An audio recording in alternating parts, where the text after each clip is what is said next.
Όλους εσάς που είστε εδώ μαζί μας και χαιρετήσατε τη σημερινή εκδήλωση, εγώ πάντα νιώθω την ανάγκη να πω δύο λόγια στους φοιτητές και σε όλους, έτσι και πέρυσι στην Ορκομοσία αλλά και φέτος. Θέλω να σας πω δύο λόγια, θα σας κουράσω λίγο ακόμη,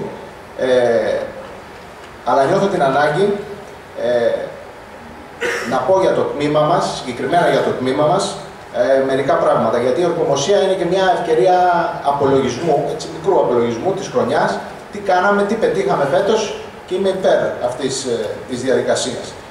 Αυτό που προσπαθούμε στο ΤΕΙ Νεωνίσων και ειδικά στο Δημοσίων Σχέσεων και Επικοινωνίας είναι, εκτός από εκπαιδευτικό ίδρυμα, εκτός από το να παρέχουμε την εκπαίδευση, την άρτια εκπαίδευση στους φοιτητές μας, που είναι και ο βασικός στόχος του Ιδρύματος, προσπαθούμε να κάνουμε το τμήμα και τα τμήματα του ΤΕΙ Νεωνίσων ένα αναπόσπαστο κομμάτι της κοινωνίας της Κεφαλονιάς. Πιστεύω ότι έχουμε κάνει αρκετά πράγματα μέσα σε αυτή τη χρονιά. Θέλω, και ελπίζω να μην ξεχνάω κάποια, θέλω να αναφέρω μερικές μόνο από τις συνεργασίες που είχαμε αυτή τη χρονιά, εδώ στην τοπική κοινωνία. Αρχικά να αναφέρω την συνεργασία που είχαμε με την Περιφερειακή Αυτοδιοίκηση. Ευχαριστούμε τον Αντιπεριφερειάρχη και είμαστε και στη διαδικασία υπογραφής μιας προγραμματικής σύμβασης που πιστεύω θα τονώσει πολύ και το ΤΕΙ και το ενδιαφέρον των φοιτητών μας που θα ασχοληθούν με θέματα που αφορούν το νησί στο οποίο διαμένουν. Είναι και ένα βήμα προς την καινοτομία. Με το Δήμο Κεφαλονιάς, την Τουριστική Επιτροπή, συνεχώς ευχαριστούμε αρχικά που επιθυμείτε να συνεργαστείτε με εμάς, ζητήσατε τη γνώμη μας και πιστεύουμε ότι κάνουμε το καλύτερο για να ανταποκριθούμε. Φέτος κάναμε 5 ημερίδες δημοσίων σχέσεων. Ήρθαν άνθρωποι των δημοσίων σχέσεων από πολύ μεγάλες εταιρείες. Ευχαριστώ τον κύριο Πετράκη σε αυτό το σημείο που οργάνωσε όλη αυτή τη διαδικασία στο πρώτο εξάμηνο και μίλησαν στα παιδιά μας και ήταν πολύ ενδιαφέρουσες. Θέλω να αναφερθώ στη συνεργασία και την συνεχιζόμενη συνεργασία που έχουμε με την ΚΕΔΙΚΕ.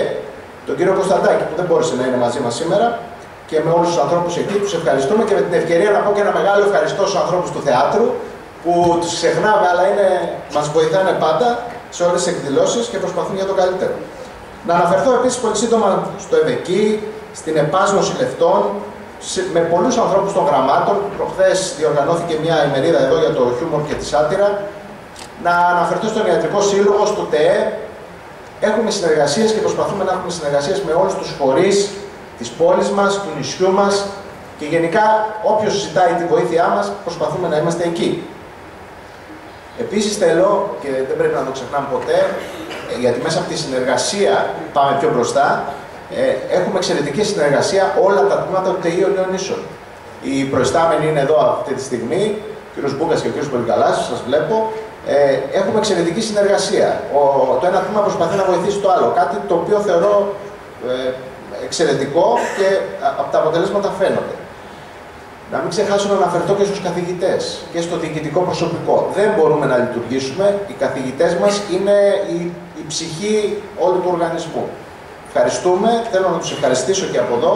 Θέλω να ευχαριστήσω και όλο το διοικητικό προσωπικό που προσπαθεί πάντα για το καλύτερο και πιστεύω ότι κάνουμε βήματα μπροστά.